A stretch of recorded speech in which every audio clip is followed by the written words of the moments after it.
Hello again and welcome back to Some Common News. Apologies I missed Friday's episode. Decided it's time for a little bit of a change, which means I'll be uploading Mondays and Thursdays from now on. Hope people are cool with that. It's just better for me. But otherwise, start the show.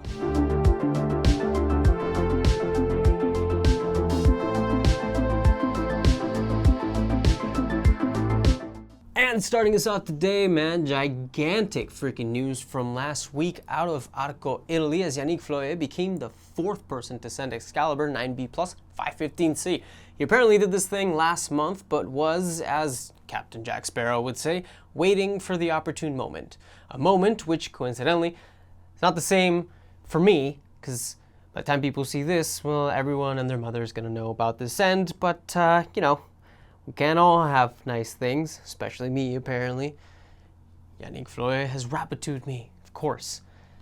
It's Excalibur. Maybe it's just Excalibur. Maybe that's the problem. So, ladies and gentlemen, Yannick Flohé has just joined an exclusive club of 12 people who have now climbed 9b+ 515C or higher. Those people are Adamandra, Seb Buan, Jakob Schubert, Chris Sharma, Alex Megos, Stefano Gisolfi, Sean Bailey, Jorge Diaz-Rullo, Will Bozy, Leo Boy, though there's a slight asterisk there, which I'll be getting to in a sec.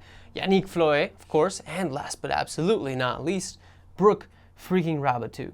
Of that decorated group of athletes, only one person has more 8C+ boulders under their belt than Yannick, who has sent 4 so far. I'll give you a guess, counting back from 3, 2, 1. It's Will Bozy. Did you get it? Only 2 of those people have ever also flashed an 8CV15 boulder, them's 2 being Yannick and Adamandra. Point is, I think a lot of people may not have had this dude sending a route this hard on their bingo card, but, like, my man's strong as hell, dude. Much, much stronger than I think a lot of people might actually realize, and with a send like this, I think the guy's basically positioned himself as one of the strongest people in the world. Quite literally, all he's missing is a 9AV17, and he's suddenly on an even smaller freaking list. Probably like only 3 people in the entire world. Or actually 2 people in the entire world. Him and Andra, really. Dude's a beast. Now, he's not commented on the grade, so whether or not he believes this thing is 9B+ is gonna have to remain a mystery. Who knows why he didn't, but he didn't. Took him 19 sessions to do, 3 less than Will Bozy, which is a nice little fun fact, and quite a bit more info in his post than we got from Brooke's cringe-inducing letter. It's great that she sent, by the way, but we definitely did not give her enough shit for that one. I really, really hope her friends did, though. Like, I'm sorry, but writing a letter to a rock, my friends would never let me live that down. There'd be jokes flying all over the goddamn place. You wrote a letter to a rock, Brooke. Like, were you disappointed when it never wrote you back? Did you have a little Lady in the Tramp situation going with it, with a bowl of pasta? It's an Italian rock. Of course you would have. You must have. But, when you never heard back from it, probably didn't feel too good. I hope everything's okay at home. I really do. Anyways, Yannick's whole glad I'll never have to touch those holds again rings very true. I think the happiest I have ever been about sending a project was when I realized I'd never had to freaking hike up the same stupid hill with 3 pads on my back ever again. There's no better feeling when that realization hits. If you know, you know. And if you don't, well, go find a cool-ass rock to climb. Make sure it's in a super hard-to-reach spot at the top of a goddamn mountain. Get super close on the first session and then find yourself having to hike up that same stupid goddamn hill every other weekend for the next 2 years. Then we'll talk. Approaches suck, okay? Approaches suck. And that is the reason why I will never, ever, ever understand alpinism. It's all approach. Like, and then you turn around when you can't approach anymore. It's so stupid. Like, what? People risk their lives for an approach. What's wrong with you? But hey, whatever. I gotta pivot here for a second because I promised I'd talk about Leo Boy and his send of change. And, well, Climb's name has changed and the grade no longer being 9B+ because of a literal change in the way the climbing zeitgeist sees and understands the use of knee bars is like, well, we very literally should have fucking seen it coming. Change is the world's first 9B+, and it's called Change because the climb ironically didn't change shit and probably shouldn't be considered 9B+ anymore. And Leo Boy seems to agree. Adamandra seems to maybe agree, though he says he's not tried it with the new beta in the Crux, which, by the way, is the reason why all this is happening. Someone found new beta for the Crux. There's a knee bar, which people are using, that Adamandra didn't before. Freaking Dylan Schwat, who sent Change Part 1, which is the first part of Change, said that the original beta that Andra used for the Crux boulder problem was probably a solid 8b+ V14 boulder. But with the knee bar beta he found, and has been found by other people, it's more like 7c V9. Which, by the way, dude said the root felt like it was a mid-range 9A, and yet he still took 9A/plus. Which, I mean, you know, what happened there, man? Why'd you take the full points, man? Kinda weird. I don't know. Doesn't make much sense. Someone explain it to me. Look, the point is, you're telling me that the Crux boulder problem going down by freaking 5 grades doesn't change the overall difficulty of a route? I don't think so. Yeah, see, there you go. Opens up a whole freaking can of worms. Why aren't we downgrading routes we know should be downgraded? Sirs? Like, logically speaking, my God, Stefano Gisolfi, he was the first to do this thing with knee pads, and was it out of respect for Adamandra being fucking Adamandra, or was it for some other reason that no downgrading happened? And I don't know, I'm not accusing anybody of anything. To be fair to Stefano, he did take a really nasty cut when taking out the knee bar. Like, his way of doing that boulder was definitely easier than Adam, for sure, but probably not 5 grades easier, the way these younglings are saying. And honestly, I'm not necessarily accusing anybody of anything either, but I do think it's weird that a climb whose beta has changed as much as Change hasn't changed at all. Makes me wonder what you guys think, man. Like, it's strange, isn't it? Like, am I going crazy here, or something feel a little off? But anyways, I'm on a tangent. This was supposed to be about a completely different person on a completely different climb. Yannick Flohé sending Excalibur, not commenting on the grade for reasons only really known to him. I mean, what is there to say? But congratulations on your first ever 9b+. Dude had only sent a single 9b before this one, which is wild too. And also pretty freaking rad. I don't know. I'm excited to see what else he's got in store for all of us in the future. And then, dude, let's talk about Keenan Takahashi or Takahashi. Is it Takashi or Takahashi? Do we pronounce the second? He got the FA of one of the most striking lines I think I've ever seen in my life. But dude, I'm gonna put this in like friggin' full screen so you guys can see it better. I mean, just look at that.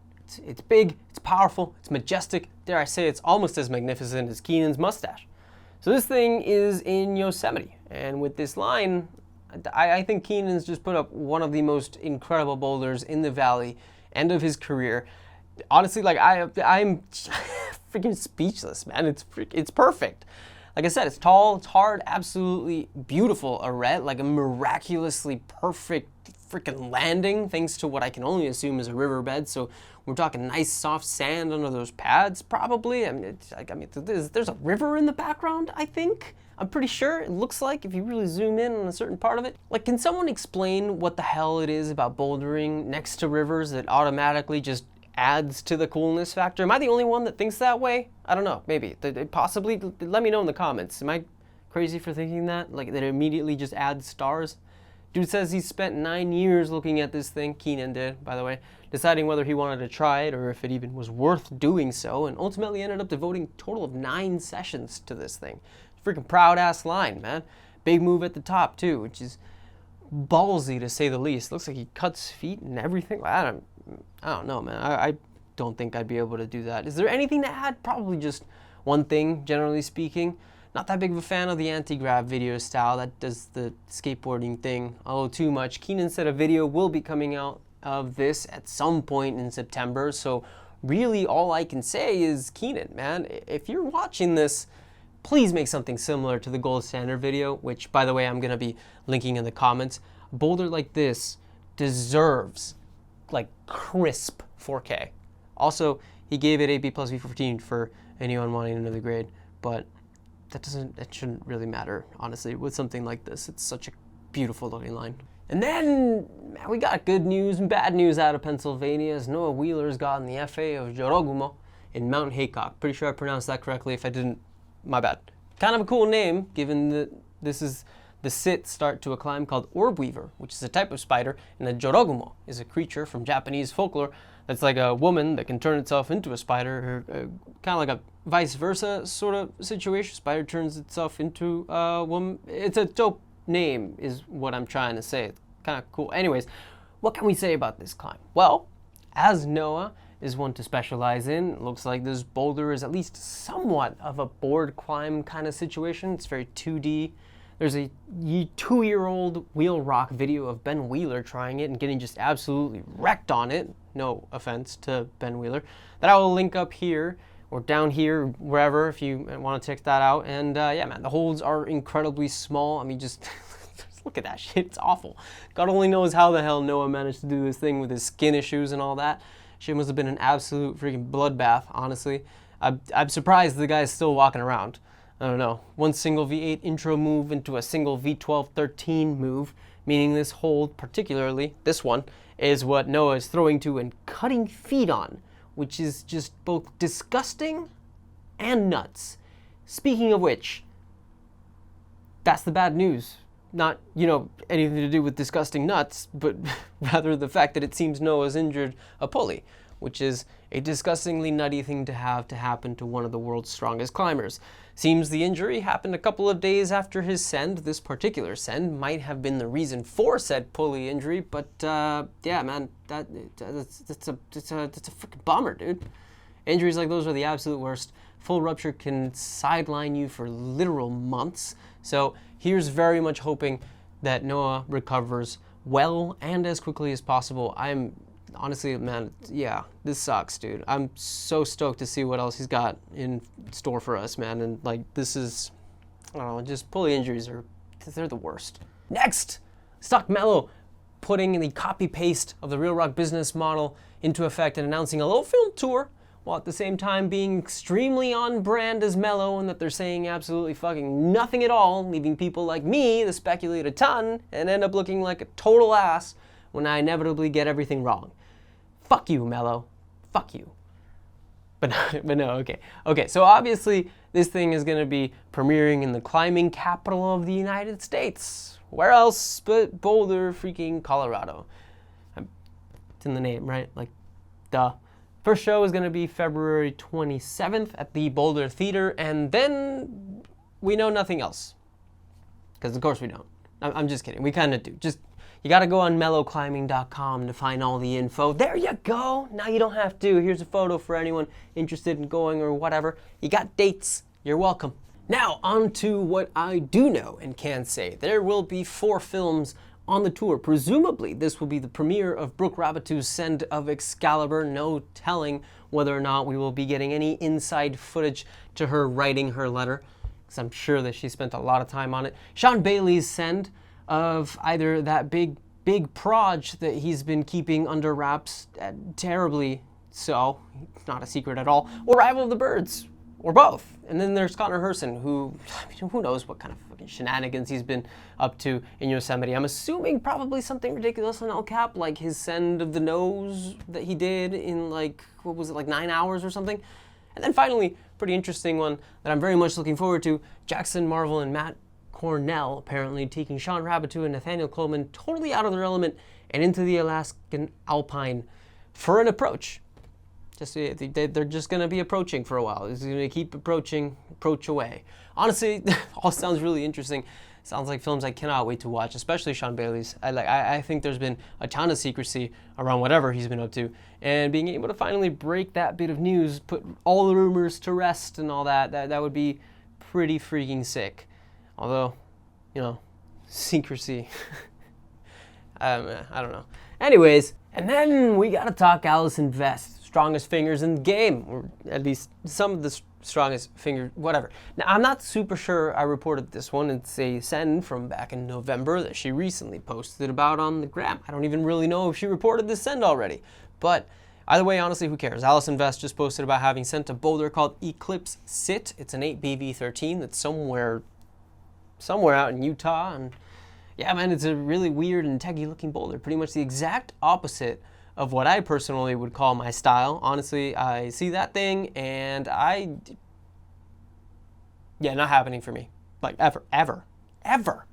Could climb V17 before I managed to do that thing. I'm I'm not kidding. I'm terrible at super techie stuff.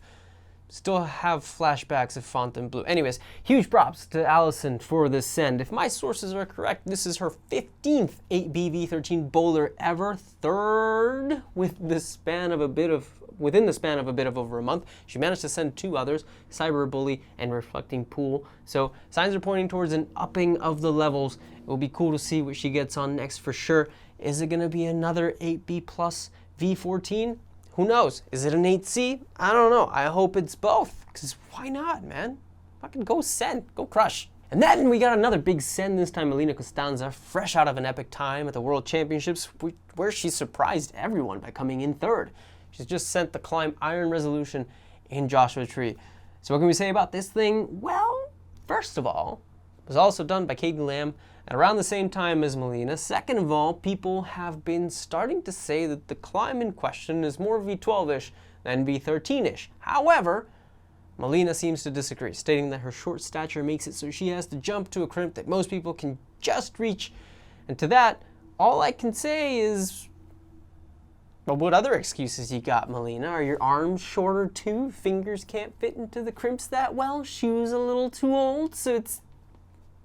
yeah, I can't take myself seriously.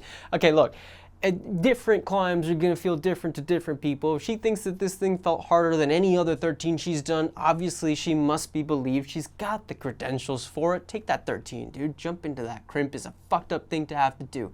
I'm being 100% serious. Listen to Ross Fulkerson screaming his way up this thing. Ah! Come on. Let's go. Come on, dude. Ah! And that dude doesn't even have to cut his feet.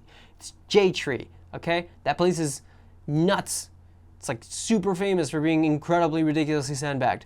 Also, this boulder's sick, and Melina's a badass. So, it's an awesome set. Awesome stuff. Huge congrats on, if I'm not mistaken, her 4th ever 8bv13. But hey man, that's actually all I got for you guys today. Thanks as always for watching. Don't forget to throw in a like and a comment if anything's jumped out at you, or if you forgot something or other. Tends to happen. Please subscribe if you haven't done so. I've tried doing this switch to a Monday, Thursday schedule before, and honestly I think it's gonna work a hell of a lot better for me coming into the future. So that is what I'll be doing now, which means I will see you guys on Thursday at the latest. I am working my ass off on the 8C plus V16 ranking list. But until then, of course, and as always, go climb some stuff.